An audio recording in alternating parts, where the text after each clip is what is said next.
Hello दोस्तों, नमस्कार। स्वागत है आप सभी का एजुकेशन मंत्रा में। बात करेंगे 25 अगस्त की लेटेस्ट ब्रेकिंग न्यूज़ के बारे में। सबसे बड़ी बात, बीएड द्वितीय वरीयता केस की सुनवाई आज इलाहाबाद हाई कोर्ट में होनी है और 69 के एमआरसी मामले में एक नई याचिका की सुनवाई लखनऊ बेंच में है। आरओ एग्ज़ाम डेट बदल गई है और सितंबर में स्कूल कॉलेज बंद रहेंगे, ऐसी जो गाइडलाइन है वो जल्द जारी हो सकती हैं। और नीट जेई एग्ज़ाम का विरोध लगातार चल रहा है। कई राज्यों से लगातार इसके विरोध में चिट्ठियां लिखी जा रही हैं। और सबसे बड़ी बात कि ललित सर भी सुना सकते हैं आदेश, अकेले ललित साहब भी सुना सकते हैं आदेश, इस पर भी चर्चा होगी। देखिए, सबसे पहले तो हम बात करेंगे दोस्तों, एक और बड़ी अपडेट है, उसको थंबनेल में नहीं प्रोवाइड कर सके थे, कि जो डीएलएड का एडमिशन है 2020 का, वो after the result of final same, मतलब जो फाइनल ईयर का रिजल्ट है या फाइनल सेमेस्टर का रिजल्ट है उसके आने के बाद ही, यहाँ पर देख सकते हैं स्नातक परिणाम के बाद डीएलएड में प्रवेश। देखें, प्राथमिक स्कूलों में शिक्षक बनने का प्रशिक्षण, diploma in elementary education DElEd 2020 में प्रवेश फिलहाल रुक गया है। शासन ने राज्य शैक्षिक अनुसंधान एवं प्रशिक्षण परिषद एससीईआरटी को निर्देश दिया है कि प्रवेश प्रक्रिया अब स्नातक का परिणाम आने के बाद ही शुरू की जाए। ऐसे में यह प्रवेश अब स्नातक का रिजल्ट आने के बाद ही दिया जाएगा। कोरोना संक्रमण की वजह से 2020 में प्रवेश के लिए निर्देश जारी किए जाएं।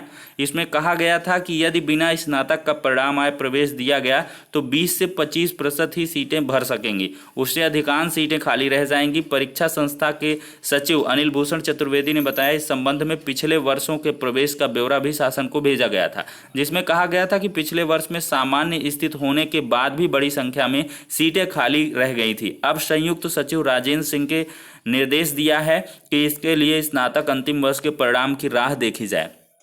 चाहे स्नातक अंतिम वर्ष का परिणाम आ जाए, चाहे जो हो जाए, अब डीएलएड वगैरह में कोई एडमिशन लेने वाला नहीं है। ये सीटें फिर से खाली रहने वाली हैं। अब हो सकता है आधी से भी ज़्यादा खाली जाएं।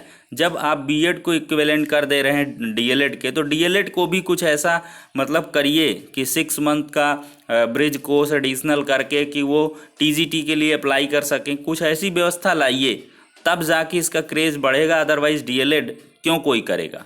बीएलएड डीएलएड इस तरह के डीएड वगैरह के जो प्रोग्राम है, जब बीएड हो जाएगा, जब बीएड सबके लिए एलिजिबल है, तो डीएलएड का क्या औचित्य रह जाएगा। तो इस पर आपके क्या विचार हैं? या तो इस कोर्स को बंद कर दिया जाना चाहिए, सिर्फ बीएड का ही प्रोविज़न रखा जाना चाहिए, और इसके बाद नहीं तो अभ्यर्थी लगातार परेशान होते हैं, वो अपने पैसे को खर्च करते हैं, समय को बर्बाद करते हैं, और फिर इसके बाद स्थितियाँ कुछ जो है दूभर नज़र आती हैं। डीएलएड वगैरह करने के बाद या बीएड करने के बाद एक एग्जैक्ट कोर्स होना चाहिए टीचर के लिए, उसी को सब लोग करें और ये निर्धारित कर दें कि बस इसी कोर्स के अकॉर्डिंग ही प्राइमरी में या जूनियर में जो भी है टीचर बन सकेगा। तो ठीक है, आपके क्या विचार है इसका अवश्य ही कमेंट बॉक्स के माध्यम से जवाब दीजिएगा। और अगली अपडेट है, प्रदेश में सार्वजनिक समारोहों व सभाओं पर 30 सितंबर तक रोक रहेगी। यूपी में कोरोना के 4677 व लखनऊ में 749 केस। हर तरफ जो है माहौल लगातार बनता चला जा रहा है। 30 लाख के अबव केस पहुंच चुके हैं। अनलॉक 4 की बात करें तो स्कूल खोलने की जो संभावना है वो काफ़ी कम है। देखिए, 1 सितंबर से शुरू हो रहे अनलॉक 4 में स्कूल और कॉलेज खुलने की संभावना नहीं है। बार संचालकों को भी काउंटर पर शराब बेचने की अनुमति दी जा सकती है, लेकिन यह इजाज़त ग्राहकों द्वारा उसे घर ले जाने के लिए होगी। अब तक बार खोलने की अनुमति नहीं दी गई थी। वहीं पे मैं छोटी छोटी जो अपडेट है उनको पहले कवर कर लेता हूं।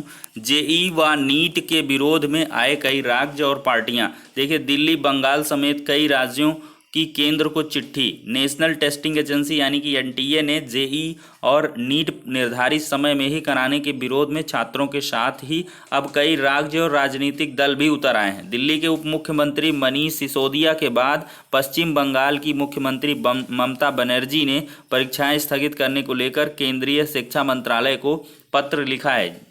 इसमें छात्र हित को ध्यान में रखते हुए तय कार्यक्रम के आधार पर परीक्षा आयोजित न कराने की अपील की गई है। एनटीए ने 1 से 6 सितंबर तक जेईई व 13 सितंबर को नीट कराने का ऐलान किया है। अब बढ़ते हैं आरओ 2016 परीक्षा अब जो है 20 सितंबर को होगी। देखिए, इनका अपना संशोधन चलता रहता है। लोकसभा आयोग की समीक्षा अधिकारी यानी सहायक समीक्षा अधिकारी RO परीक्षा 2016 की प्रारंभिक परीक्षा अब 13 सितंबर की बजाय 20 सितंबर को आयोजित होगी। यह जानकारी परीक्षा नियंत्रक अरविंद कुमार मिश्र की ओर से दी गई। उन्होंने परीक्षा तिथि आगे बढ़ाए जाने का कारण नहीं बताया, बस इतना कहा है कि अपरिहार्य कारणों से परीक्षा 13 सितंबर के बजाय 20 सितंबर को होगी। इसके अलावा सहायक वन संरक्षक क्षेत्रीय वन अधिकारी परीक्षा 2017 की लिखित परीक्षा में सफल अभ्यर्थियों का इंटरव्यू 26, 27 और 28 अगस्त को नहीं होगा। यह 1 सितंबर से शुरू होकर 4 सितंबर तक चलेगा। वहीं पर अब अगली अपडेट की ओर बढ़ते हैं कि बीएड को द्वितीय वरीयता दी जाए, डीएलएड को प्रथम वरीयता दी जाए। इसका केस देखिए जो है रजत सिंह एंड अदर्स के नाम से हुआ था, Rajat Singh Yadav and 2 others. Advocate Siddharth Khare, Ashok Khare इसमें जो है बहस करेंगे। तो आज ये मामला इलाहाबाद हाई कोर्ट में लगा हुआ है एडिशनल अनलिस्टेड लिस्ट में, और सिंगल बेंच का ये केस है।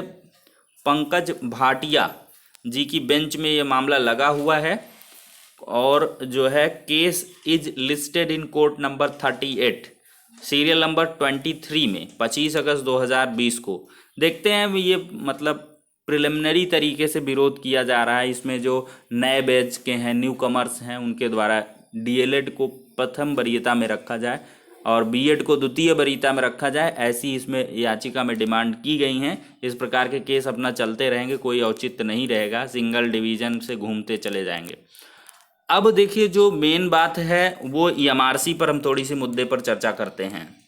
यहाँ पर देख लीजिए दोस्तों, एमआरसी प्रकरण पर आज एक नई याचिका की सुनवाई होगी जो लखनऊ बेंच में होनी है। जयदीप नारायण माथुर जी के द्वारा एक नई याचिका फ्रेश पिटीशन दाखिल की गई है, जिससे कि जो लोहा सिंह पटेल वगैरह की याचिकाएं उनको जल्दी से जल्दी लिस्टेड करवाया जा सके और मामले को हियरिंग के लिए लाया जा सके। तो इस वजह से नई याचिका, फ्रेश याचिका आज है। लेकिन यहाँ पर एक सूचना ये भी मिल रही है कि जो है भारत समाचार ने ट्वीट के माध्यम से बताया था कि वकीलों के द्वारा लगातार विरोध प्रदर्शन किया जा रहा है और आज से अनिश्चितकालीन हड़ताल भी होगी। हड़ताल इस वजह जो फिजिकल फाइलिंग नहीं हो रही है और फिजिकल अपीयरेंस के द्वारा कोर्ट में जो है बहस नहीं हो रही, तो इसके विरोध में वीडियो कॉन्फ्रेंसिंग से सुनवाइयाँ ना हो, इन सब के विरोध के चलते जो है लगातार एडवोकेट्स आज हड़ताल में रहेंगे। अगर हड़ताल में रहते हैं तो मामले की सुनवाई नहीं हो पाएगी, लेकिन इलाहाबाद हाई कोर्ट में ऐसी कोई इन्फॉर्मेशन निकल के नहीं आ रही है, वहाँ ये डीएलएड वाला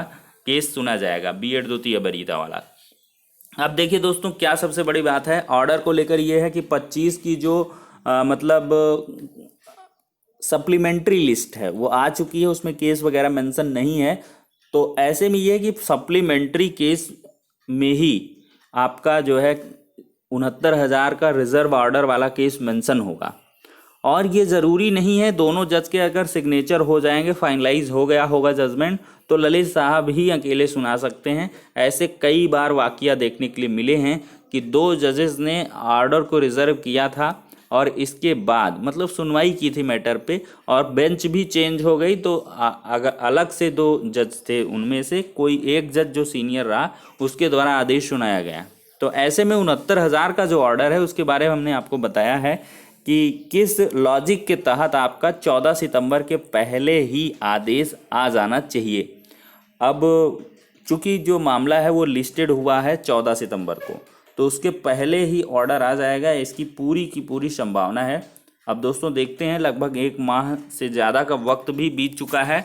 सप्लीमेंट्री लिस्ट हम लगातार जो है वॉच करते रहते हैं, अगर उसमें केस वगैरह मेंशन होता है तो आपको उसकी इन्फॉर्मेशन प्रोवाइड कर दी जाएगी। तो फिलहाल के लिए इंतज़ार करिएगा जो 69,000 से संबंधित है। हम नेक्स्ट वीडियो मिलते हैं, तब तक के लिए शुक्रिया, धन्यवाद।